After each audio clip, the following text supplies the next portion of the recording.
Sebagian orang mungkin tidak bergereja hari ini dan itu bisa dimaklumi saudara.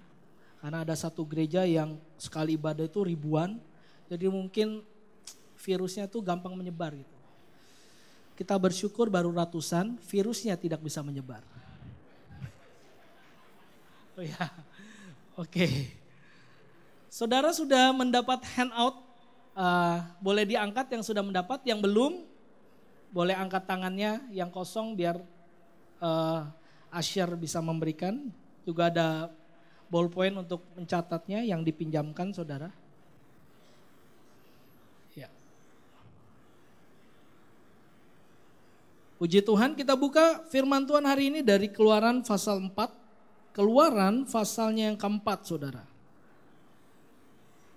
Kitab Keluaran pasalnya yang keempat, ayatnya yang ke-24 sampai ayatnya yang ke-26. Keluaran pasal 4 ayatnya yang ke-24 sampai ayat yang ke-26. Yang sudah ketemu bilang, boleh saudara. Oke, kita baca berganti-gantian, saya ayat 24, Bapak Ibu ayat 25, seterusnya sampai ayat 26. Tetapi di tengah jalan di suatu tempat bermalam, Tuhan bertemu dengan Musa dan berikhtiar untuk membunuhnya. Ayat 25.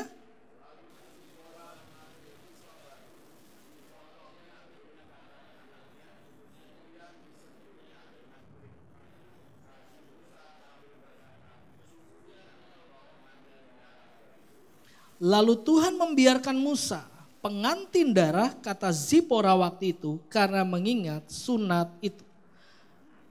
Bapak saudara yang dikasihi Tuhan, adakah di antara kita yang belum pernah membaca ayat-ayat ini? Puji Tuhan, semuanya udah pernah baca. Berarti Bapak Ibu sepakat sama saya kalau Tuhan pernah mau membunuh Musa. Betul? Pertanyaan saya berikutnya adalah, mengapa Tuhan tidak jadi membunuh Musa? Karena Zipora menolong Musa, setuju? Khotbahnya selesai. Saudara, Zipora mampu membawa perubahan. Bahkan Tuhan yang berikhtiar untuk membunuh Musa pun tidak jadi membunuh Musa. Saudara, perubahan apa lagi yang bisa dibandingkan dengan yang Zipora lakukan? Mungkin saudara sedang berpikir, ini gimana saya merubah kondisi keuangan keluarga saya? Bagaimana saya merubah kondisi hubungan suami istri saya? Bagaimana saya merubah COVID-19 jadi COVID-18 kah, 17 kah, 16 sampai COVID-1 dan 0 dan habis gak ada COVID-COVIDan lagi. Tapi hari ini Tuhan mau kasih tahu lewat kita, ternyata perubahan itu mampu dan mungkin sekali kita bawa. Saudara. Maka kita mau belajar sama-sama. 3 hal yang bisa membuat kita membawa perubahan. Yang pertama, memahami keadaan dengan benar. Saudara, banyak orang tidak bisa membawa perubahan karena dia aja gak paham sama keadaannya. Apa yang sedang terjadi akhir-akhir ini gak paham saudara.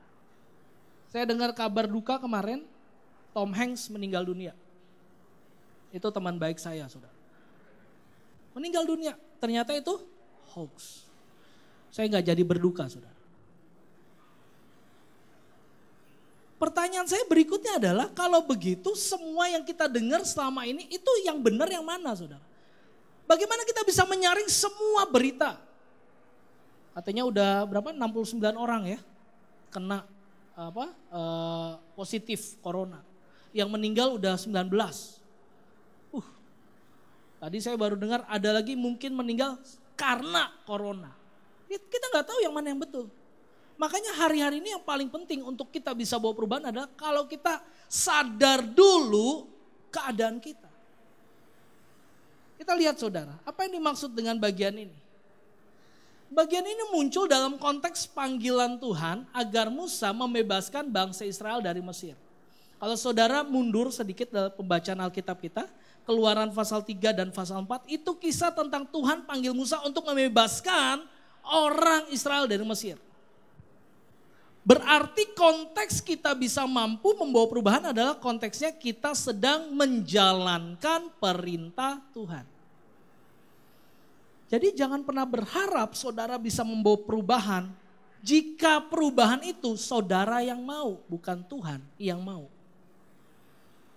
Amin. Yang menarik saudara, rencana Tuhan memakai Musa ini bisa gagal.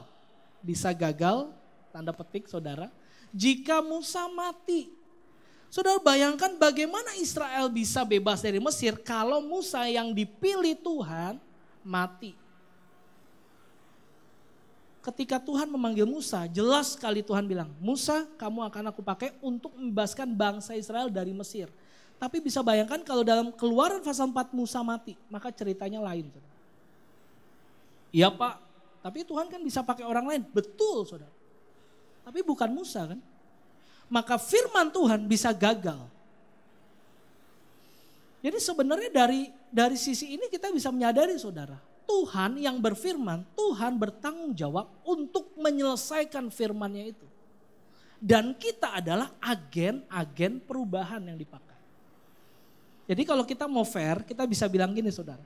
Zipora ini sebenarnya dipilih Tuhan untuk mengcounter kesalahan Musa. Supaya rencana Tuhan tetap berhasil. Perhatikan baik-baik saudara. Dalam keadaan ini muncul Zipora yang berhasil menggagalkan Tuhan membunuh Musa. Saudara kita lihat baik-baik, coba perhatikan sekali lagi Keluaran pasal 4 ayatnya yang ke-24.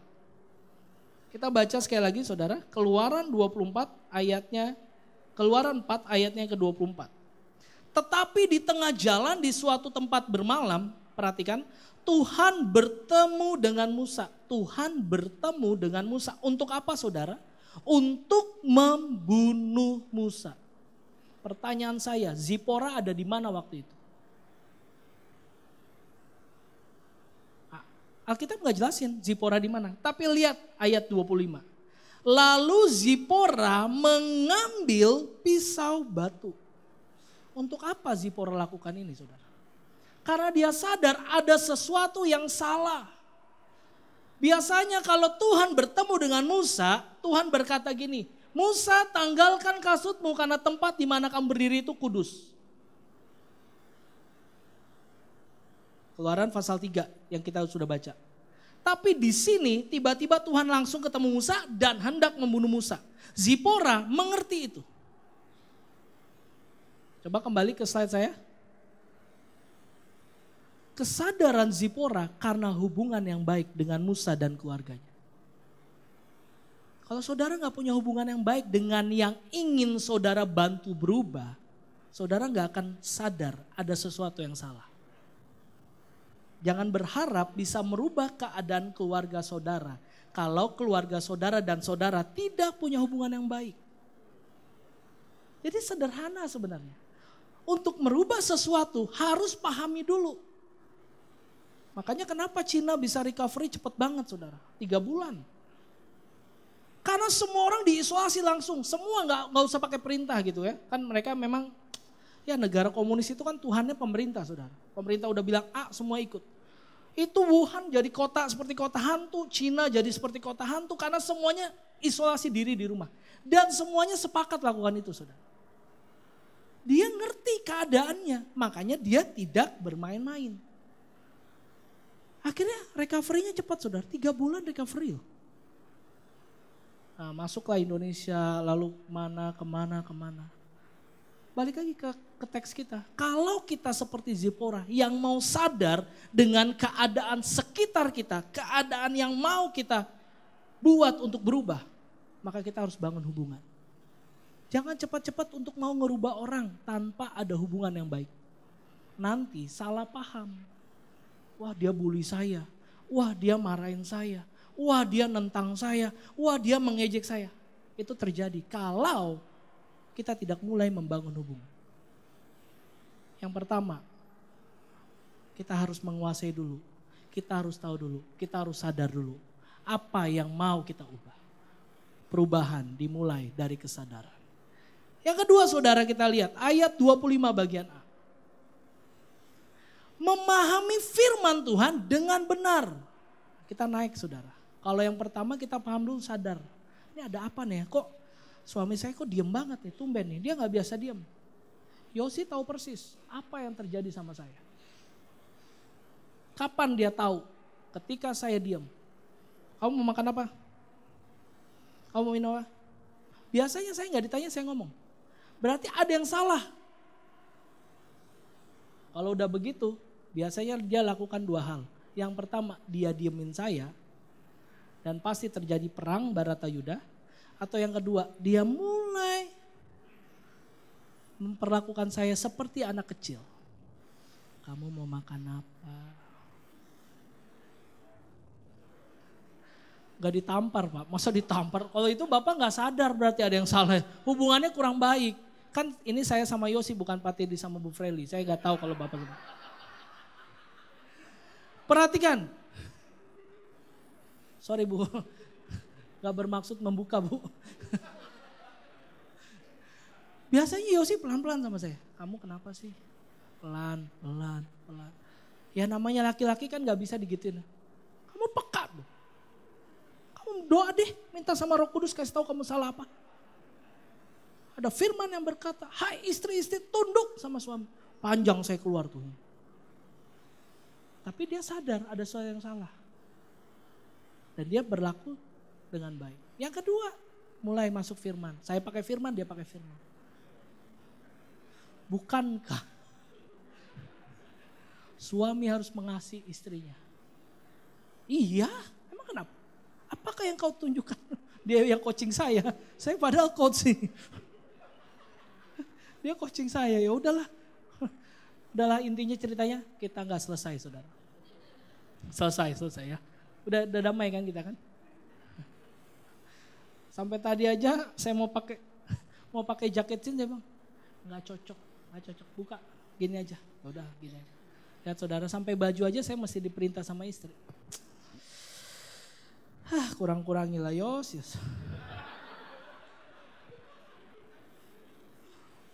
Saya lanjutan lah. Jadi yang kedua mulai memahami firman Tuhan dengan benar. Kita lihat saudara. Zipora bukan hanya sadar dengan keadaan ini. Ada sesuatu yang salah nih. Tapi Zipora mampu menemukan jalan keluar dari keadaan tersebut. Kalau kita tahu ada yang salah, kita harus kasih tahu jalan keluar. Kalau kita cuma kasih tahu orang itu salah, kita kasih tahu gereja ini salah, kita kasih tahu bangsa ini salah, kita kasih tahu keluarga kita ada yang salah, tapi kita nggak bisa kasih solusi atau jalan keluar, itu namanya menghakimi. Nah kalau menghakimi, saudara nggak akan clear itu. Itu nggak akan terjadi perubahan. Zipora bukan orang Israel, ini menarik saudara, ia orang Midian. Zipora bukan orang Israel, artinya apa? Bukan keturunan umat pilihan Allah. Bagaimana orang yang bukan pilihan Allah dipakai Allah untuk menolong justru umat pilihannya? Ini cara Tuhan luar biasa saudara. Nanti di akhir zaman, di masa-masa seperti ini kita akan ketemu bahwa Tuhan bisa memakai orang yang bukan bagian kita. Bahkan tanda petik, bukan orang percaya sebenarnya untuk menolong hidup kita. Jadi kita jangan menolak saudara, Tuhan bisa pakai cara untuk tolong kita. Kamu kan bukan umat pilihanku, kamu kan bukan orang Kristen, kamu kan bukan MCC BSD, kamu kan MCC lain. Jangan saudara, kalau Tuhan mau tolong bisa pakai apapun. Termasuk Tuhan bisa pakai Zipora. Namun kalau kita di pihak Zipora, kita yang jadi Zipora, kita harus menyadari sesuatu. Perhatikan saudara. Midian adalah keturunan Abraham dari Keturah, istrinya yang ketiga. Gak usah dibahas, kok dulu boleh poligami, gak usah dibahas. Nanti aja di sesi berikutnya. Kalau ada bahasan itu. Kalau saudara baca Kejadian 25 ayat 1 sampai 4. Berarti, ini menarik, berarti Zipora sadar atau tidak sadar, dia paham tentang firman Tuhan bagi keturunan Abraham. Makanya saudara akan ketemu tuh. Zipora tiba-tiba mengambil pisau batu, dipotongnya kulit katan anaknya. Kenapa respon Zipora ketika Tuhan mau bunuh Musa, dia langsung ambil pisau batu dan dia langsung sunat anaknya. Karena dia sadar ada yang salah, tapi dia juga paham firman. Ternyata keturunan Abraham bukan hanya dari Sarah, termasuk dari Keturah, dia paham ini saudara. Brit milah, berit itu perjanjian, milah itu sunat saudara. Ketika ada perjanjian sunat, saudara bisa baca Kejadian 17, 10, 14, 23, 21, 4. Itu mencakup keturunannya. Tuhan bilang gini saudaranya, pokoknya semua anak laki-laki Musa, kamu harus sunat dulu. Ketika keluar dari Mesir kamu harus sunat, termasuk anakmu. Kalau saudara baca, Musa lupa menyunat anak keduanya. Lupa. Perhatikan ya, Musa lupa, yang nyadar kelupaannya Musa siapa? Zipora. Keadaannya dia paham, oh Musa lupa nih.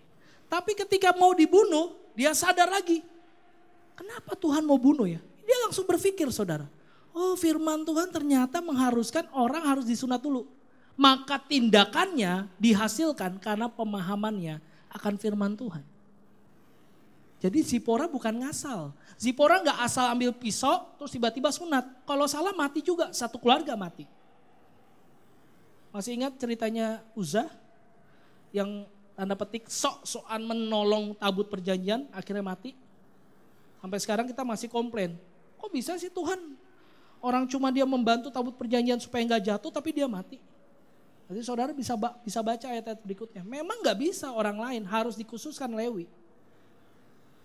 Sama dengan Zipora. Dia bukan cuma sadar keadaannya, dia pahami firman Tuhan. Ini ada masalah. Jalan keluarnya apa? Dari firman Tuhan.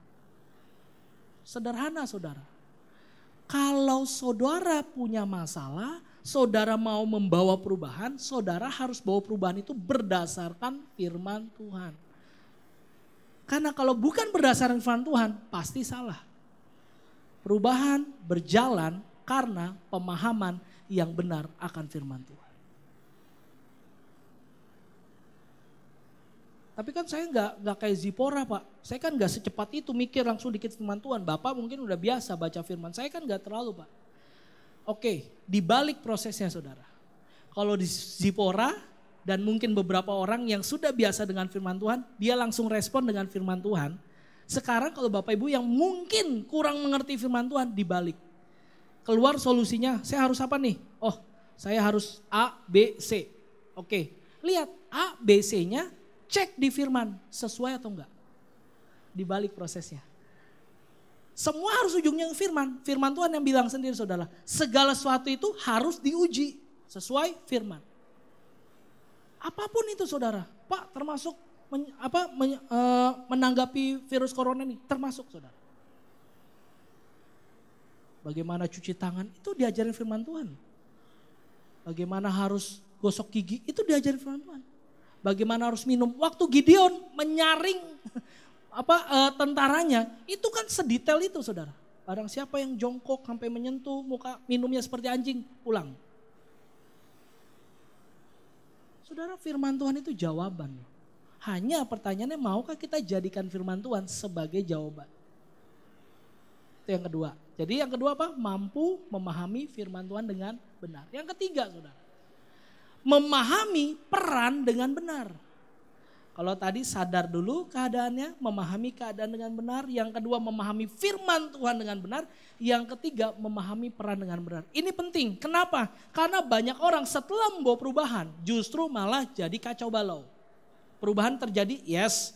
Tapi bisa kacau. Kenapa? Karena perannya dia gak kuasai dengan benar saudara. Kita lihat ayat 25 bagian B.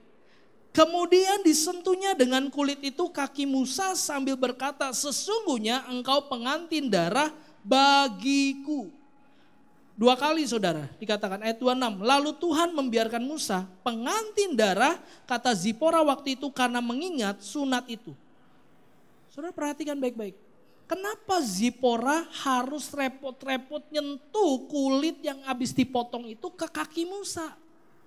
Bukankah udah selesai? Dia udah sunat. Selesai dong. Tuhan gak jadi bunuh dia dong. Silakan kembali ke slide. Perhatikan saudara.